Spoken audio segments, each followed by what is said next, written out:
नमस्कार। आकाशवाणी देहरादून से प्रस्तुत है प्रादेशिक समाचार। पहले मुख्य समाचार।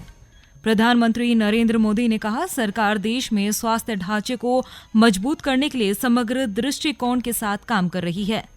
मुख्यमंत्री पुष्कर सिंह धामी ने प्रदेश के समग्र विकास और राज्य की सनातन संस्कृति के वैभव की पुनर्स्थापना पर जोर दिया।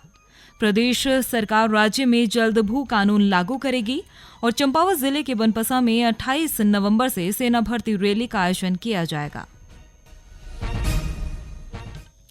समाचारों के साथ मैं प्रियंका मलिक और अब समाचार विस्तार से। प्रधानमंत्री नरेंद्र मोदी ने आज देश भर के विभिन्न रेलवे स्टेशनों पर 18 प्रधानमंत्री भारतीय जन औषधि केंद्रों का शुभारंभ किया। इस अवसर पर प्रधानमंत्री ने कहा कि सरकार देश में स्वास्थ्य ढांचे को मजबूत करने के लिए समग्र दृष्टिकोण के साथ काम कर रही है। प्रधानमंत्री ने कहा कि बेहतर जीवन शैली को बढ़ावा देने के साथ योग, आयुष और पोषण को मुख्य स्वास्थ्य सेवाओं में एकीकृत किया गया है। उन्होंने कहा कि आयुष्मान भारत और प्रधानमंत्री जन औषधि योजनाओं ने पहले की रूढ़िवादी प्रणाली को पूरी तरह से बदल दिया है। हमने देश भर में 1.5 लाख से ज्यादा आयुष्मान आरोग्य मंदिर बनाए हैं। इससे कैंसर, डायबिटीज जैसी अनेक बीमारियों के बारे में शुरू में ही पता लग सकता है। आयुष्मान भारत योजना से अब तक देश में 4 करोड़ से अधिक गरीब मरीजों का इलाज हो चुका है। प्रधानमंत्री नरेंद्र मोदी ने कहा कि मौजूदा सरकार बीमारियों की रोकथाम में विश्वास करती है, इसलिए फिट इंडिया और स्वच्छ भारत अभियान शुरू किया गया है।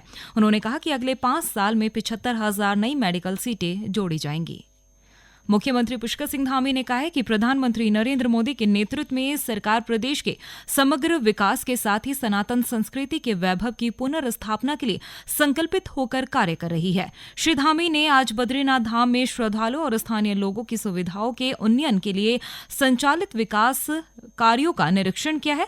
पत्रकारों से बातचीत में उन्होंने कहा कि आने वाले समय में यात्रा को और अधिक बेहतर किया जाएगा।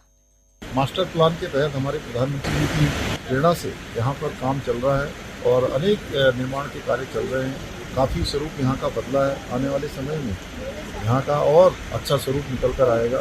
लोगों को, आने वाले लोगों को कोई परेशानी न हो, सुविधा अच्छी हो, यात्रा हर वर्ष और अच्छी हो, उसके लिए हम प्रयास करेंगे। हमारा प्रयास होगा जहाँ भी यात्रा में और सुधार की आवश्यकता है हम उसको सुधार करेंगे। इससे पहले उन्होंने बद्रीनाथ मंदिर में पूजा अर्चना कर प्रदेश की सुख समृद्धि की कामना की। इस अवसर पर मुख्यमंत्री ने कहा कि इस बार की यात्रा अपने अंतिम चरण में है। इसके लिए उन्होंने अधिकारी, कर्मचारी और सभी संगठनों का आभार व्यक्त किया। बद्रीनाथ धाम के कपाट आगामी 17 नवंबर को शीतकाल के लिए बंद कर दिए जाएंगे। इस बीच कपाट बंद होने की प्रक्रिया आज पंच पूजाओं के साथ शुरू हो गई है। बद्रीनाथ धाम के कपाट बंद होने के साथ ही इस साल की 4 धाम यात्रा संपन्न हो जाएगी। आपको बता दें कि बद्रीनाथ धाम के कपाट इस बार 12 मई को खोले गए थे। अब तक के 13 लाख से ज्यादा श्रद्धालुओं ने बद्रीनाथ धाम के दर्शन किए हैं। मुख्यमंत्री पुष्कर सिंह धामी ने कहा है कि प्रदेश में जल्द ही भू कानून लागू किया जाएगा। चमोली जिले के भराड़ीसैंण स्थित विधानसभा भवन में मुख्यमंत्री ने आज उत्तराखंड में सख्त भू कानून को लेकर गठित समिति और अन्य पूर्व उच्च अधिकारी, बुद्धिजीवियों के साथ भू कानून के प्रारूप पर चर्चा की। इस अवसर पर मुख्यमंत्री ने कहा कि सरकार राज्य में लागू होने वाले भू कानून को जनभावनाओं के अनुरूप बनाने की दिशा में कार्य कर रही है।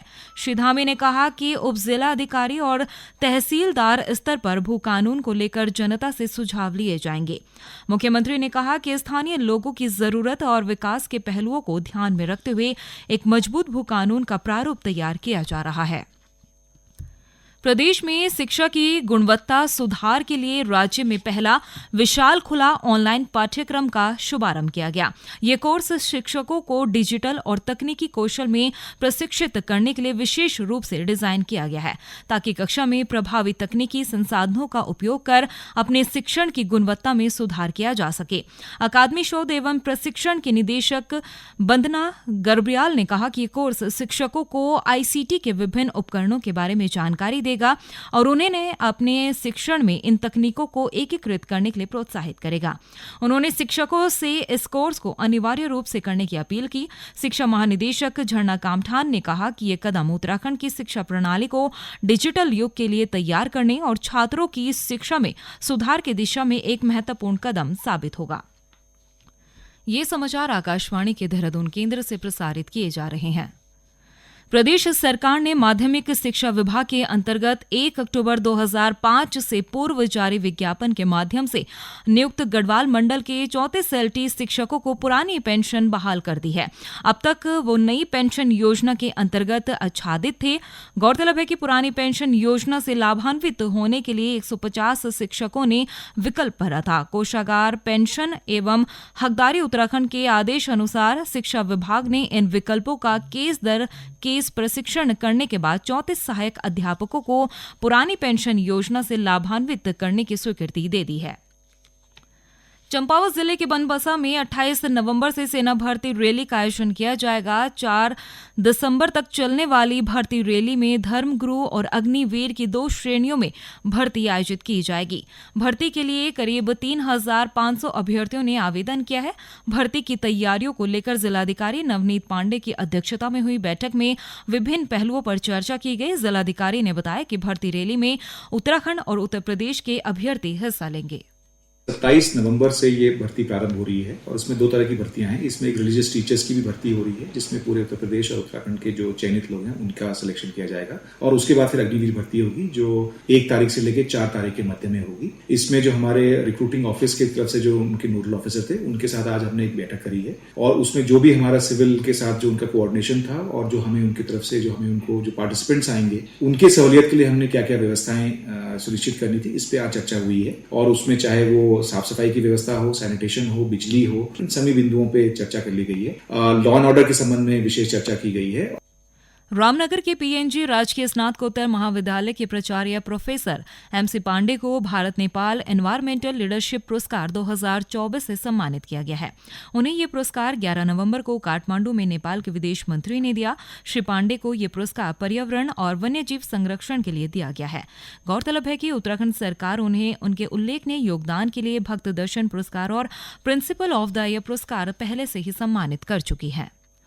पौड़ी जिले के श्रीनगर में कल से होने वाले 7 दिवसीय बैकुंठ चतुर्दशी मेले की सभी तैयारियां पूरी कर ली गई है। आज कैबिनेट मंत्री डॉक्टर धन सिंह रावत ने मेला स्थल का निरीक्षण कर संबंधित अधिकारियों को जरूरी दिशा निर्देश दिए। इस अवसर पर डॉक्टर धन सिंह रावत ने कहा कि धार्मिक और सांस्कृतिक विरासत को संजोए इस मेले को भव्य और आकर्षक बनाने के लिए विशेष प्रयास किए जा रहे हैं। रुड़की के परेड ग्राउंड में बंगाल इंजीनियरिंग ग्रुप की ओर से बाल दिवस के अवसर पर run for fun and fitness का आयोजन किया गया। कार्यक्रम में green man of India Vijaypal Baghel ने छात्र छात्राओं को पौधारोपण और पर्यावरण संरक्षण के प्रति जागरूक किया। इस अवसर पर ग्रीन मैन ऑफ इंडिया ने कहा कि विश्व में प्रकृति में तेजी से परिवर्तन हो रहा है, जो चिंता का विषय है। उन्होंने कहा कि इसके लिए हमें अधिक से अधिक पेड़ लगाने होंगे और उनका संरक्षण करना होगा। कार्यक्रम में शहर के कई स्कूलों के छात्र छात्राओं ने हिस्सा लिया। केदारनाथ में 20 नवंबर को होने वाले विधानसभा उपचुनाव के लिए प्रचार ने जोर पकड़ लिया है। बीजेपी, कांग्रेस और उत्तराखंड क्रांति दल चुनावी जनसभा कर मतदाताओं से अपने प्रत्याशियों के पक्ष में मतदान की अपील कर रहे हैं। इस बीच उपजिला निर्वाचन अधिकारी श्याम सिंह राणा ने बताया कि प्रशासन ने मतदान को लेकर सभी तैयारियां पूरी कर ली हैं। मतदान के दिन केदारनाथ विधानसभा क्षेत्र के सभी कार्यालयों और शैक्षणिक संस्थानों में अवकाश रहेगा। प्रदेश के पर्वतीय क्षेत्रों में गास बग्वाल का त्योहार पारंपरिक ढंग से उत्साह और उमंग के साथ मनाया गया।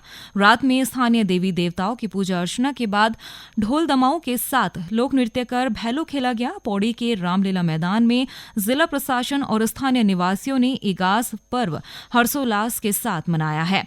इस मौके पर शहर में भैलो तैयार किए गए और नगर में भव्य उत्सव का आयोजन किया गया। देर रात तक चले उत्सव में देश के विभिन्न क्षेत्रों से प्रवासियों ने भी हिस्सा लिया। और अंत में मुख्य समाचार एक बार फिर।